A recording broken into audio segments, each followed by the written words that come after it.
기업은행은 학력이라든지 성별 기재할 수 있는 란이 전혀 없습니다. 란 자체가 아예 네, 맞습니다. 잘하십니다. 어떻게 이렇게 청산유수처럼 이렇게. 안녕하십니까. 좋은 채용을 하는 기업 찾기 캠페인 저희가 진행하고 있는데요. 오늘은 IBK 기업은행 채용 이야기를 듣기 위해서 오늘 기업은행 본사를 방문했습니다.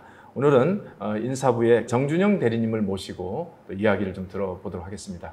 반갑습니다. 네, 안녕하십니까. 네, 감사합니다. 우선 대리님 자기소개를 간단하게 좀 부탁드리겠습니다. 네, 안녕하십니까. 저는 IBK 기업은행에서 채용을 담당하고 있는 정준용 대리입니다. 저는 자칭 채용팀에서 비주얼을 담당을 하고 있고요. 저는 2018년도 상반기에 입행을 해서요. 지금 이제 한 4년 정도. 4년 정도 들어오셔서 인사팀에 들어오신 겁니까? 저희 이제 기업은행 같은 경우에는 대부분의 은행들이 그럴 텐데 순환보직 체제여서요. 네. 저도 이제 영업점에 한 2년 정도 근무를 하다가 이제 인사부에는 2020년 7월에 들어와서 그때부터 채용을 담당하고. 기업은행이 어떤 기업인지, 어떤 은행인지 좀 설명을 좀 해주실 수 있겠습니까? 네. 저희 기업은행은 중소기업은행법이라는 법령에서 설립되었고요. 중소기업의 원활한 경제활동을 지원하기 위한 것을 최우선의 목표로 하고 있고요. 최근 같은 이제 코로나 이슈라든지 경제가 항상 위기가 찾아올 때마다 어느 은행보다 가장 발빠르게 앞서서 소상공인분들, 중소기업분들을 도와드리는 역할을 많이 하고 있습니다. 네, 기업은행은 은행이면서도 공공기관의 성격을 같이 가지고 있어서요. 네. 소위 이제 국책은행, 국책특수은행이라고 표현을 하는데요. 네. 은행이면서도 국가가 부여한 임무에 대해서 충실히 수행을 하고 있는 그런 은행입니다. 네, 기업은행의 경우에 블라인드 채용으로 매우 대표적인 기업으로 좀 알고 있고요. 학벌과 학력을 보지 않는 블라인드 채용을 도입한 그 배경이나 맥락을 한번 좀 설명해 주시면 좀 좋겠습니다. 네. 우선은 2017년도에 이제 제정된 공공기관 블라인드 채용 가이드라인을 준수하면서 어떻게 하면 우리 기업은행에 맞는 좋은 인재를 채용할 수 있을까 하는 의문과 관심에서 비롯되었다고 볼 수 있고요. 네. 블라인드 채용을 도입함으로써 학벌이라든지 나이, 성별이라는 편견 요인들을 제거하고 직무 역량을 중심으로 채용하기 위해서 NCS 기반의 블라인드 채용을 도입했다고 말씀드리고 싶습니다. 그러면 상세하게 채용 절차를 네네. 한번 좀 소개해 주시면 좋겠습니다. 네네. 직무기술서를 포함한 채용 공고 게시가 첫 단계가 될 것 같고요. 네. 그 다음으로는 이제 서류 심사부터 필기시험, 또 1차 면접, 실무 면접에 해당하는 실기시험, 그리고 임원 면접에 해당하는 면접시험으로 총 5단계 정도로 구성이 되어 있습니다. 저는 사실 개인적으로 채용 공고 단계가 제일 중요하다고 생각을 하는데요. 기업은행에서 필요한 채용 분야에 대한 직무 분석을 먼저 진행을 하고 그 내용들을 NCS 기반으로 직무기술서에 자세하게 풀어놓음으로써 기업은행에 관심을 가지는 구직자분들이 기업은행에 대해서 먼저 이해를 하고 혹은 또 지원하시는 직무에 대해서 이해를 하신 다음에 지원할 수 있는 좋은 기회가 될 것 같고요.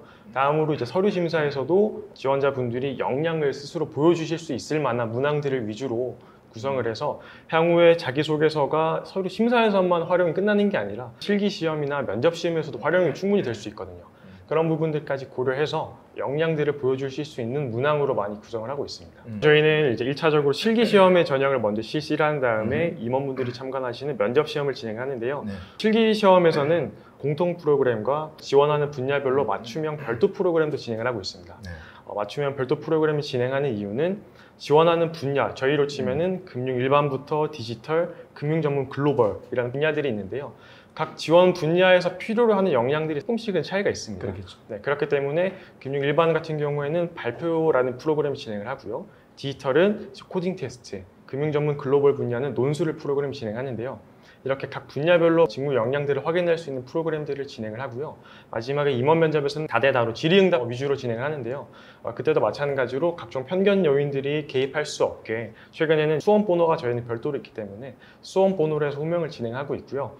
구직자들이나 국민들은 블라인드 채용을 한다 할 때 학벌을 안 본다, 또 스펙을 안 본다라고 하지만 아마 써놓고 안 보는가 보다 이렇게 생각하는 분도 계실 거고 네네. 그러니까 실제적으로 블라인드 채용의 의미가 어떻게 반영되고 있는지 좀 설명을 해주시면 좋겠습니다. 네네. 기업은행은 학력이라든지 성별을 기재할 수 있는 란이 전혀 없습니다. 난 자체가 아예 네, 맞습니다. 입행 지원서라고 표현을 하는데요. 자기소개서에 처음에 성함은 물론 적고 기본적인 인적 사항들은 적는데 그 안에 성별이라든지 나이라든지 출신 학교, 출신 지역 자체는 포함이 되어 있지 않기 때문에요. 저희는 아예 어떤 편견 요인도 수집을 하고 있지 않다라고 말씀드릴 수 있고요. 대신에 직무와 유관한 경험사항 혹은 경력사항 혹은 이제 학교든 외부 기관에서 배우는 교육사항들 이런 직무와 유관한 어필할 수 있는 내용들을 많이 기재할 수 있도록 구성을 해두었습니다. 기업은의 특징 중에 하나가 전형별로 제로 베이스로 진행을 합니다. 그 말인즉슨 서류 시험에 통과하고 필기 시험을 볼 때 서류 시험의 점수가 남지 않습니다. 마찬가지로 실기 시험과 면접 시험에 갈 때도 그 단계부터 제로 베이스, 0에서부터 새로 시작을 하는 것이지 그 전에 점수가 전달이 된다거나 그 전에 뭔가 평가를 했던 멘트가 전달이 된다거나 그러지 않기 때문에 각 단계별로 평가위원분들이 객관적으로 평가하시고 그 결과가 당락에 영향을 미친다라고 말씀드릴 수 있겠습니다. 그건 굉장히 좀 신선한 그 접근인 것 같아요. 제가 생각했을 때 학벌이라든지 스펙 중심의 교육 그리고 채용 문화가 자리 잡게 된 것은 특별히 어떤 사람이 일을 잘하는가 혹은 역량이 뛰어난가에 대한 평가 기준이 없었기 때문에 공부를 잘해서 좋은 학교에 가면 일도 잘하겠지 하는 평가 문화가 좀 팽배했던 것 같습니다. 하지만 지금은 그것만으로는 어떤 사람의 역량을 판단하기에는 사회가 너무 급변하고 있고 똑같은 직업이더라도 과거에는 이런 역량이 필요했다면 지금은 오히려 이런 역량이 필요한 정말 다양하게 변화하고 있는 사회이기 때문에 단순히 학벌이라든지 스펙 같은 이제 과거의 사실, 과거의 정보만으로는 평가하기 어려울 것 같고요. 많은 그 분들이 지적하기로는 은행권에서 블라인드 채용을 실시할 때 필기 시험의 비중이 높은 것이 좀 사실 아니냐. 그러면 필기 시험을 잘 치르는 사람이란 결국 초중고등학교 때 시험을 잘 보고 또 입시에서 수능 시험이 좋은, 소위 말해서 출신 학교 스펙이 좀 좋은 사람들에게 유리한 것이니 블라인드 채용이라는 게 결국 무의미한 게 아니냐. 이런 비판들을 여러 하기도 하더라고요. 네네. 무엇이라고 대답을 좀 해주실 수 있겠습니까? 네. 우선 첫 번째로는 블라인드 채용과 관련된 다양한 기관들의 보고서가 있지 않습니까? 네. 그런 보고서들의 결과와 유사하게 기업은행도 블라인드 채용 도입 후에 출신 학교 수가 확대되었고 채용된 합격자들의 다양성이 오히려 확대가 되었습니다.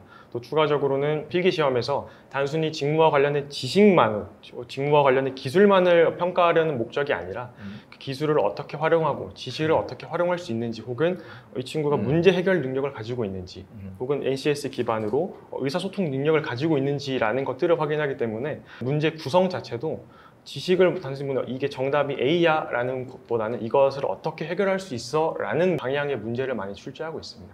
그렇기 때문에 결과적으로 봤을 때도 단순히 학벌이 좋은 공부를 많이 했던 친구들이 아닌 은행에 대한 관심을 많이 가지고 있고 관련해서 본인이 지원하는 직무와 필요한 역량을 많이 취득한 친구들이 오히려 유리한 점수를 잘 받을 수 있는 시험이라고 말씀드리고 싶습니다. 이 채용 단계에서 AI 역량 검사를 도입하고 있다는 이야기를 저희가 좀 확인을 했습니다. 어느 단계에서 또 왜 도입을 하는지 그것을 좀 알고 싶네요. 네네, 저희 AI 역량 검사 같은 경우에는 이제 실기 시험 이전에, 즉 필기 시험 합격자분들을 대상으로 사전에 진행을 하고 있고요.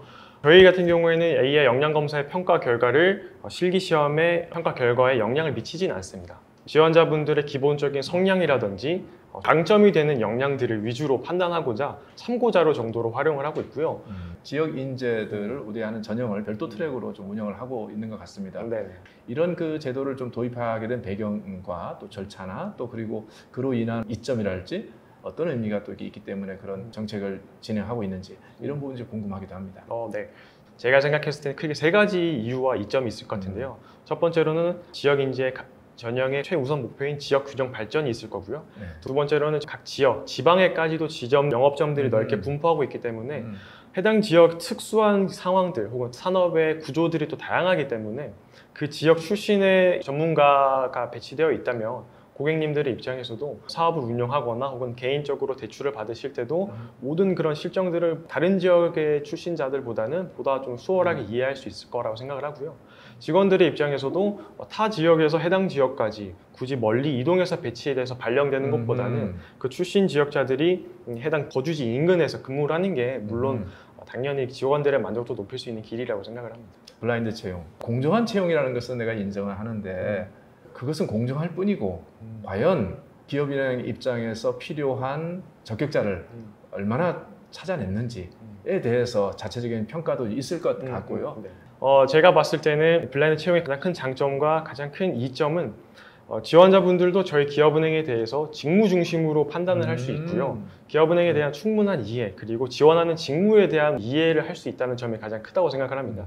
채용 과정에서도 서류 심사, 필기시험, 실기시험 모든 과정을 진행하면서 이 친구들이 얼마나 우리 조직에 적합한가, 얼마나 직무에 적합한가 뿐만 아니라 직무에 필요한 역량들을 충분히 갖추었는가를 중점으로 보는 것입니다. 블라인드 채용이라고 해서 단순히 편견 요인들을 제거하고 평가를 하지 않는 것이 아니라 능력을 중심으로 평가를 하다 보니까 이 친구들이 신입행원으로 입행을 하고 나서 실무에 거의 바로 투입되어도 될 만큼의 충분한 일정 수준 이상의 직무 역량들을 다 보유하고 있는 친구들이 많이 들어오고 있어요. 꼭 가이드라인이 있어서 혹은 블라인드 채용을 공공기관이어서 의무적으로 도입했다가 아니라 이런 의무적인 가이드라인이 없었더라도 블라인드 채용을 도입하지 않았을까 그래서 생각이 들고요. 또 이것은 피할 수 없는 사회적 기조이라고 생각을 하고요. 카카오든 IT 기업들도 벌써 앞다투어서 도입을 진행을 하고 있고 다른 금융기관들도 같이 말씀을 나눠보면 필요성을 많이 느끼고 있다고 생각을 합니다. 국가가 만약에 블라인드 채용을 실시하지 마, 이제는 하지 않아도 좋아 라고 하면 그냥 옛날로 확 돌아갈 것 같은 그런 의심, 걱정 또는 그런 생각이 좀 들어요. 그런데 지금 대리님께서 말씀하시는 것은 그렇지 않다. 오히려 이것이 최근에 그 IT 기업이라든지 이런 곳에서 진행하는 채용의 그 방식에 굉장히 선진적 방식이고 그렇기 때문에 우리는 계속 이것을 유지하고 싶다라고 하는 말씀을 하셨는데 진정성이 느껴지는데요. 좀 정말 그런가 하는 부분들을 좀 더 확인하고 싶습니다. 우선 저는 두 가지 말씀을 드리고 싶습니다. 일단 첫 번째로 아까 다른 기관들은 혹은 블라인드 채용을 도입하지 않은 기관들은 깜깜이 채용이라고 많이 표현을 해주시더라고요. 학벌이라든지 스펙 같은 그런 굵직한 표면적인 요소들이 아닌 저희 같은 경우에는 자기소개서에서부터 직무와 관련된 교육사항, 자격사항, 경험사항, 경력사항 등 각종의 요소들을 정말 꼼꼼하게 확인을 하고 이 친구들이 실제로 이런 역량들을 가지고 있는지 그 이후에 필기시험, 실기시험, 면접시험에서 확인을 정말 꼼꼼하게 진행을 하고 있습니다. 그래서 오히려 깜깜이 채용이 아니라 좀 꼼꼼한 채용이 아닌가라는 말씀을 먼저 드리고 싶고요. 또 두 번째로는 지금 코로나 이슈 혹은 또 4차 산업혁명 등으로 인해서 과거의 지식이나 정보가 앞으로도 유효하다고 보장을 할 수 없는 사회가 됐다고 생각을 합니다. 물론 저희 금융산업, 특히 은행 쪽은 더 발빠르게 변화하고 있고요. 스펙이나 학벌은 사실 과거의 정보에 지나지 않는다고 생각을 합니다. 그보다는 본인이 어떤 일을 하고 싶은지 혹은 내가 왜 이 회사에 들어가고 싶은지 이 회사에 들어가서 어떤 성과를 내는데 같이 좀 함께 성장하면서 진행할 수 있을지라는 그런 역량들, 직무 능력들이 더 중심이 된다고 생각을 하고요. 참 말씀 잘하십니다. 어떻게 이렇게 청산유수처럼 이렇게 깜짝 놀랐습니다. IBK가 정말 좋은 인재를 잘 찾는구나 하는 생각도 들었고요. 이 업계가 기업은행과 같은 그 방식으로 민간과 공개할 것 없이 이렇게 진행될 것인지 아니면 일반 그 시중 민간 기업들 은행권은 그렇게 하기 좀 어렵다든지 이런 추세는 좀 어떻게 좀 보십니까? 네. 이렇게 블라인드 채용에 대한 필요성 그리고 사회적 요구도 있기 때문에 이런 기조를 뭔가 거슬러서 과거의 제도를 유지하기는 좀 쉽지 않을 거라 생각을 하고요. 은행업의 변화로 인력 구조도 많이 변화해왔고 인력 수요 자체가 많이 변화되고 있습니다. 저희는 아직 수시 채용을 진행하고 있지 않지만 다른 기관들은 수시 채용도 많이 진행을 하고 있고요. 오히려 경력직 채용도 많이 진행을 하고 있습니다. 수시 채용이나 경력직 채용에서는 더더욱이나 학벌이라든지 스펙보다는 역량 중심으로 채용을 할 수밖에 없고 역량 중심의 채용을 위해서는 가장 좀 보편화되고 가장 효율적인 게 NCS 기반의 블라인드 채용이 아닐까 생각하기 때문에 NCS 채용이 점점 확산되는 것은 피할 수 없는 길이고 확산되는 것이 맞다라고 생각을 합니다. 기업은행 입장에서 실력이라고 말할 수 있는 핵심적인 내용들, 그러니까 저 사람은 우리가 뽑고 싶어 라고 하는 어떤 인재상 이런 부분을 어떻게 좀 정리할 수 있을 것인지. 기업은행은 사실 인재상이라는 개념을 좀 탈피해서 인재상을 좀 파기하고 대신에 저희 기업은행의 직원이라면 지켜야 할, 존중해야 할 핵심 가치들을 4가지 정도로 구축해 두었습니다. 고객과 함께 신뢰와 책임, 열정과 혁신, 소통과 팀워크라는 여러 가지 지표들이 있는데요. 그런 핵심 가치들을 추구할 수 있고 따를 수 있고 존중할 수 있는 인재라면 어떤 측면의 역량이 강점이 있든 직무에 필요한 일정 수준 이상으로만 충족이 된다면 누구든지 환영받을 수 있습니다. 국민들 위해서는 걱정을 또 하기도 합니다. 정부가 바뀌면 이거 다 끝나는 거 아니야? 옛날로 돌아가는 거 아니야? 그런 걱정들을 하는 분들에게 뭐라고 얘기를 좀 해줄 수 있을까요? 두 가지 차원에서 말씀드릴 수 있을 것 같습니다. 우선 이 블라인드 채용이 도입된 사회적 배경, 계기를 생각해 보면 채용은 평등한 기회를 제공해야 되고 그렇죠. 공정한 절차를 보장해야 된다는 사회적 담론이 먼저 기반이 되었다고 생각을 하고요. 네. 그런 사회적 담론이 있었기 때문에 국가 정책이 음. 그런 기조로 좀 발전할 수 있다고 생각을 합니다. 그렇기 때문에 사회적인 합의가 어느 정도 있지 않았나 그런 생각이 들고요. 또 이런 공정사회 진행에 앞서서 능력 중심 사회를 또 구현하기 위한 또 요구들도 많다고 생각을 합니다. 그렇기 때문에 단순히 학벌이라든지 스펙이라든지 이런 단순한 정보를 떠나서 실제로 능력이 있다면 성공할 수 있는, 능력이 있다면 쉽게 취업할 수 있는 사회를 구축하기 위해서는 당연히 필요하고 정부와 관계없이라도 뭐 기업들도 아마 자율적으로 더 추구해 가지 않을까 생각을 합니다. 이런 기업은행의 채용의 변화가 눈에 보이시고 또 그렇게 또 만들어 가시는 과정 가운데 있는데 참 이런 방식의 채용을 내가 취업할 때가 아니라 들어와서 이렇게 좀 보니까 내가 초중고등학교 때 어떻게 공부를 했더라면 어떻게 살았으면 더 좋았을 텐데 하는 그 부분들에 대해서 우리 학생들과 또 부모님들과 또 교육자들에게 좀 주실 수 있는 메시지가 좀 있을 것 같다는 생각이 듭니다. 어릴 때는 누구나 그렇겠지만 꿈이 정말 많았습니다. 뭐 네. 대통령도 하고 싶고 사실 저는 별에도 관심이 많아 천문과학자도 하고 싶었고 네, 그러다가 또 컴퓨터에도 관심이 생기고 게임에도 관심이 생겨서 이제 프로게이머, 프로그래머도 많이 하고 싶었고요. 또 그러다가는 또 어느 순간에는 경제학에 또 관심이 생겨서 경제학에 몰두하게 되는 그런 학창 시절도 있었는데요. 그 각 과정마다 장애물이 됐던 건 그 당시의 교육 과정들 혹은 그런 교육 체계, 넌 지금은 공부할 때야, 지금은 대학을 가야 될 때고 대학을 가야 성공할 수 있기 때문에 입시에 좀 더 몰두해라는 그런 벽이 너무 많이 느껴졌고 그 벽을 넘을 수 있는 방법을 어디에서도 알려주지 않았고 그 과정에서 고등학교 담임 선생님께 들었던 말을 아직도 기억을 하고 좀 가장 가슴에 와닿는 말이 있습니다. 뭐 모든 돌이 동그란 모양의 필요는 없다. 모난 모양이더라도 괜찮다라는 말씀을 많이 해주셨는데 사람도 똑같다고 생각을 합니다. 뭐 특정 학벌 혹은 스펙을 위해서만 달려가는 동그란 모양의 사람이 아니라 내가 좋아하는 일을 먼저 찾고 내가 잘할 수 있는 찾은 다음에 그 일을 어떻게 하면 좀 더 좋아하고 잘할 수 있을까라는 생각으로 필요한 역량들을 개발해 나간다면 뭐 모난 모양이더라도 뭐 다 똑같은 사람이 아니더라도 충분히 마주칠 수 있고 잘 협조할 수 있고요. 교육의 차원에서도 그렇기 때문에 모든 선생님들, 학부모님께서 굳이 입시 경쟁을 위한 학벌만을 위한 그런 교육이 아니라 어떻게 하면 우리 학생들이 좋아하는 일을 먼저 찾을 수 있고 그 일을 찾은 다음에 어떻게 하면 그 일을 잘할 수 있을지 그런 역량 개발을 할 수 있는 방법들을 알려주시면 좋겠다라는 생각이 듭니다. 부모님이 어떤 분이시고 그런 진로에 대해서 어떤 교육을 해주셨는지 좀 궁금합니다. 혹시 뭐 나눌 수 있는 말들이 있을까요? 네, 저희 부모님과 선생님들 모두 항상 공통적으로 말씀하시는 방향은 전 동일하다고 생각을 합니다. 하고 싶은 대로 생각하고 하고 싶은 대로 꿈꾸고 대신 책임은 일단 너가 져야 된다. 너의 인생이기 때문에 부모님이든 선생님이든 관여하지 않지만 모든 책임은 너가 지기 때문에 자율적으로 생각하고 자율적으로 행동해라, 학습해라 라는 말씀을 많이 해주셨어요. 제가 한때는 또 이제 프로게이머를 꿈꾸며 게임에 정말 빠져있을 때조차 부모님은 믿고 지원해 주셨어요. 오늘 저희가 좋은 채용하는 기업 찾기 인터뷰에서 IBK 기업은행 와서 정준영 대리님과 함께 대화하는 시간들을 좀 갖게 되었습니다. 매우 유익한 시간이었고요.